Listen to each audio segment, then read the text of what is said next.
and said that she asked me to speak a little bit more about what I mentioned about this guy on the radio program that said that the worst part of his childhood, or what he wishes, was that people wouldn't try to make him normal. And what does that mean? And that is a very, very important question, because as a parent, what do you do? I mean, you want to help your child, but you don't want them to say 30 years later that the worst part was that you tried to make them normal. And I'll tell you, Amy, what the answer for that is not trying to make them normal. I don't try to make anybody normal. I wouldn't know how to be normal.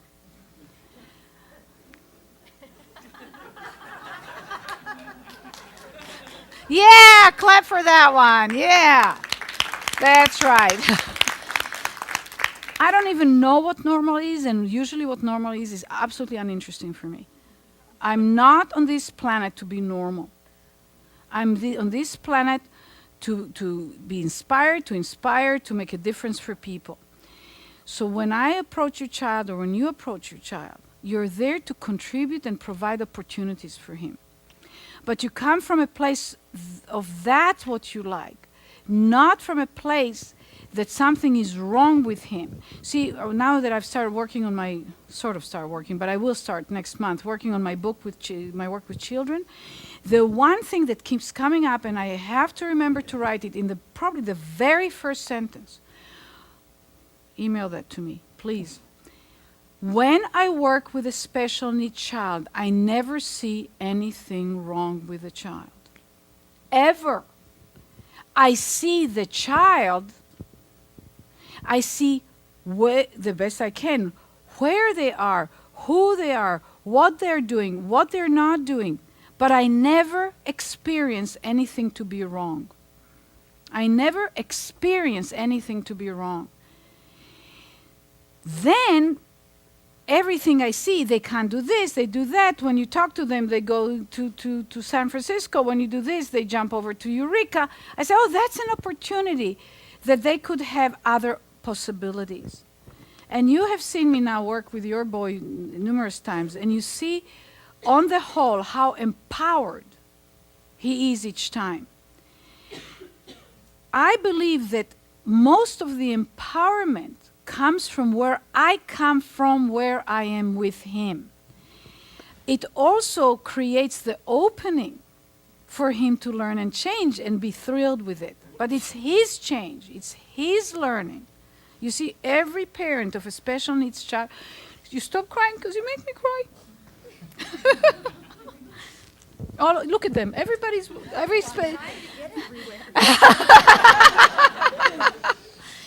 So what gets you to cry? You speak now. Some of you, just say, okay, Amy wants it.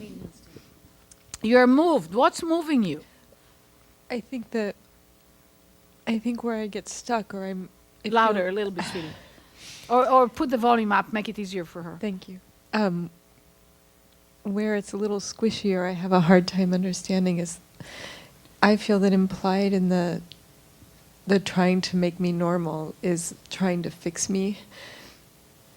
And where is that line then? I mean, what I want for my son is for him to be able to be as independent as possible at every stage. And I want to accept where he is and who he is, too. Okay, I have something that came to me that I want to say about it, but I want the other crying people here to talk. Only if you cry, you're allowed to talk. Here. Okay. I think for me,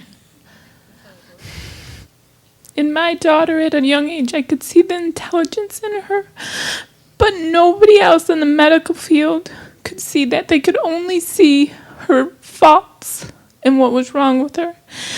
And so this is the first thing that is truly genuine, that sees where she's at, but doesn't say that she's not normal. You saying that there's nothing wrong, it's just like, it's so comforting because you're seeing her. Yes. And that's where the possibilities lie and the miracles happen. I say,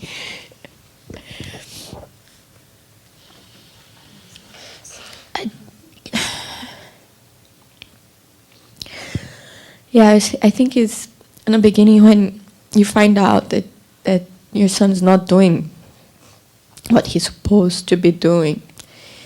Your life just goes and there's, and you figure out that even being open-minded and all that, you're inside of that box of perfection, like you expect to be everything the same way. So when the change comes, your whole world change and everything, you see change. Because like when Theo came, and he's so beautiful, he's such an incredible human being. And I learned to look at him in a certain way. And it's hard when you go out and people look at him differently and you feel that. It's really hard. And kind of like observe in a certain way. Now I'm tough on that, but before it would hurt me so bad. So when I brought him here and I saw you with him, I saw that you saw him. It's like, yes, they're having a relationship, because what I feel from Theo too, that if someone look at him like that, he doesn't even relate to the person. He doesn't. He doesn't even, if the person doesn't see him, he wouldn't relate to it.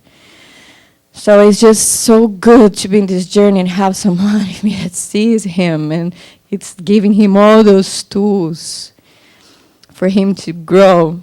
So thank you, Anat. It's just like you being here in this journey is just like, priceless. Just I feel very fortunate. A long time ago, I stopped looking at Lucas as wanting him, like you said, you're trying to make your kid normal. And the first thing that I stopped doing was using the word normal. What is normal? So, I went to several different schools and they used the word typical. So I like to use the word, typical. It's just a word, but it really helps in thinking that, I'm not trying to make my child anything. I'm trying to do what Amy, sorry, I'm saying your kid's name. But I'm trying to give him the best to, have the most independence in that. But, I have great comfort now and excitement actually with this work and other therapies we're doing, and what we're giving to my son is no longer I want him to be normal, I want him to be something. I'm just giving him the possibilities to be something, because he's going to dictate it as we continue along here. And as a parent, if I don't do that, and I don't know, maybe it's different on the dad's side, if I just don't do that, I'm not fulfilling my job as a parent, as a father, and looking at, and I'm not comparing anybody in this room for sure, but other parents that aren't doing anything for their kids, I see they're missing out on the possibilities of their children. So, I use that as empowerment to, be emotionally, I don't know, I don't want to say emotionally stable, but I like I like the strength in the journey that I'm on now, instead of ever having to question, having my kid be on a radio show someday and going, I wish my dad would have never made me try to be normal, or I wish my mom would have never tried to make me normal. So I'm just excited about the journey. So. Okay, so I'm gonna take it here because we're reaching pretty much the end of the day, or have reached. But I want to say, so what do you do? So I love what you just said, Ed. Look at, you have a normal or healthy or typical, or just a child that there's no consideration of anything not being right. And you still put enormous investment into a child. I mean, children don't grow on their own. Children are useless and helpless and hapless when they're born. I mean, they go nowhere. They reach nothing without enormous amount of care and love and teaching and enrichment and opportunities and possibilities. And you read them bedtime stories and you explain them, figure out how to handle their little playmate in the sandbox. That's through sand in their eyes. And I mean, you create distinctions for them. I mean, you are there. That's another thing I've mentioned already. I mean, the human brains grow in a community of brains. Human brains don't grow on their own. And not only human brains, mammals in general, but human brains, in certain ways, to a greater and more extreme degree than other living beings, because we really don't know anything when we're born. There's no other animal that's so helpless for such an extended period of time like human beings. So that's the dependency and that's the opportunity. So in that sense, a special needs child is no different from a healthy, normal child. There's absolutely zero difference. The difference, one of the differences is that when we do our normal things, which is put them in a carriage, take them to a playground, sit there and watch, kids in that sense raise themselves, with enough love and safety and clothed and changed and fed, they raise themselves. Nobody teaches a child to walk, and anyone who takes a healthy child and starts teaching them to walk or sit or do things actually mess them up. Because people don't understand the process, and the child really needs just the opportunity to experiment enough, and it'll have an optimal growth process. So we don't want even to interfere when we don't need to. But you don't talk to your child, they won't speak. You don't show them books, they won't read. So what happens with a special needs child or a special needs adult, like all of us are here, otherwise we wouldn't be in this training, what happens is, but that's your advantage because you know. So you come and you're working on yourself and you're giving yourself opportunity to grow and fulfill upon your own destiny. That's what you're doing here, not just here, but that's what we're doing here.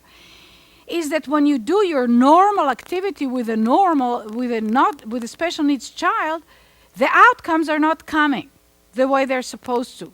They're not relating to you. They're autistic. They're not walking. They have spasticity. They're They're genetic this. Or they are undiagnosed. We don't know what the hell's going on. Or they seem to be fine, but then at age 5, all of a sudden they can't handle school. Or, whatever goes on. And that's where, and what I was going, you see the famous Einstein saying, that the solution to the problem cannot be found at the level at which it was created. So when we're at the level of trying to fix the child, we're stuck in the loop. We're either trying to fix the child or we are neglecting the child. At that level, you cannot find another way of doing it. It's like the either or one. It's a very compulsive state. Something is noisy. It's either a compulsive state of a 0-1. So I'm either like you have to walk, start doing things and also reduce the anxiety of everybody around the child, because when the child does what you expect them to do, everybody relaxes. So it serves, and it's okay. It's okay that we're motivated. We're supposed to be anxious when our kids are not doing well. We're not, but then, and that's the part, and that's the part you're doing here in this training, and that you actually, if you want to resolve this, need to go after intentionally all the time, and that reach higher, and excuse me for the use of the word, but higher and higher levels of enlightenment as a parent, greater evolution as a parent. So, or as a human being, we need that in all relationships. We need it in a relationship with ourselves. But just the last week I was working, a wonderful mother with a gorgeous child who is not yet standing or walking. She has whatever she walks, but she's very intelligent, very beautiful. And another kid that I just finished working was already managed, so he walks, kind of, he's a little bit like funny, but he, with the hands on the wall. So he's walking facing the wall with the head to the side like that. And the girl was busy trying to actually come up on the knees, holding to the mother's legs. And the mother sees the kid, and she says to the child, look at him walking. And I said, no, she has no need to look at him walking. You see, and I understood, it's absolutely zero criticism of the mother. But I knew where she came from. She was hoping if she'll see him walking, she'll figure it out. If she could, she would. So what comes in there, and I'm giving you just one little nugget, and now our kids don't need perfection. If we raised our kids perfectly, they wouldn't know how to live in this world, because we're living in a really messed up world. And if I had one client that had as close to a perfect childhood as I ever known, and she couldn't manage the world. Her mother loved her in an incredible way. The father and mother had incredible, I'm telling you the truth. They had lots of money. I mean, they had this amazing life, and then she grew up, and then she had to live. So she isolated herself. And she just stayed with her brothers and sisters. You know, she just stayed in that cocoon. So mess up with your kids from time to time. It's good for them. And let them complain about it later. But the thing is, I want that mother, and she got it. She got it, and we talked about it. She came in for a lesson after that. She got it that, who am I doing this now for? Am I doing it for me? Or am I doing it for my child? Now, sometimes you'll say, I'm doing it for me, and darn that kid, I'm going to continue. Because you also matter. As long as you don't harm your child, as long as you're not, violent or abusive. It's okay to do things for yourself. Hello? Not to mention that you need to do well enough to keep taking care of that, those little things that we're supposed to love all the time. So, and we do. We really love them, but it's challenging. So we need to take care of ourselves also. But you ask yourself, who am I doing it for and what for? And you have enough room inside yourself to back off when it doesn't serve a real good purpose.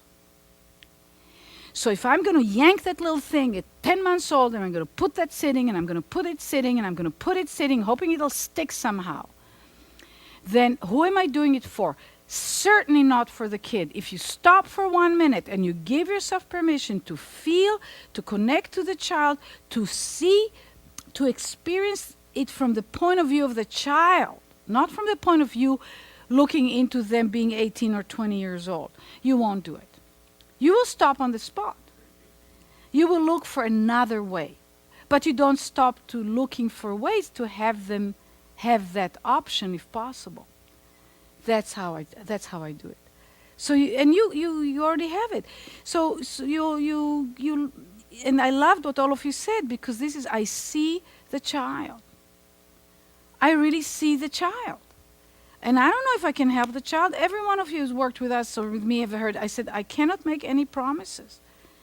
There's no way, I don't know. Just like you don't know, like nobody knows. But I don't say what's not possible. I might say what I don't know to do. I say, I don't know, let's go for it.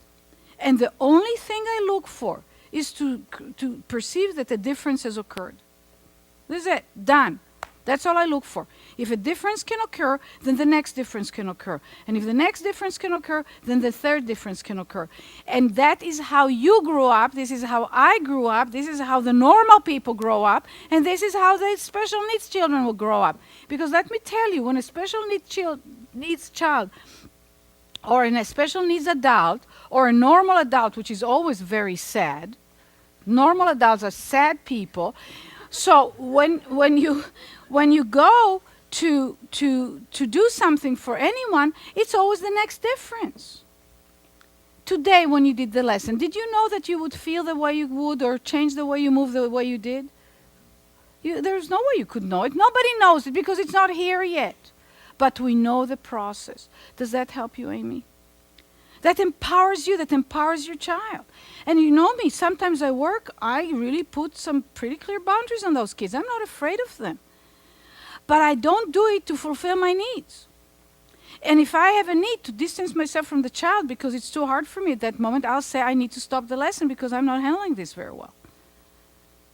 You understand? I mean, it doesn't happen very often. I don't think you've ever seen me like that, but it has happened in the past. Or I've had times where I asked the parent to leave the room because the parent did things that were interfering in my ability to connect with the child. So I do what I feel. I'm real. I'm authentic. But does that help? And that's an enlightened state.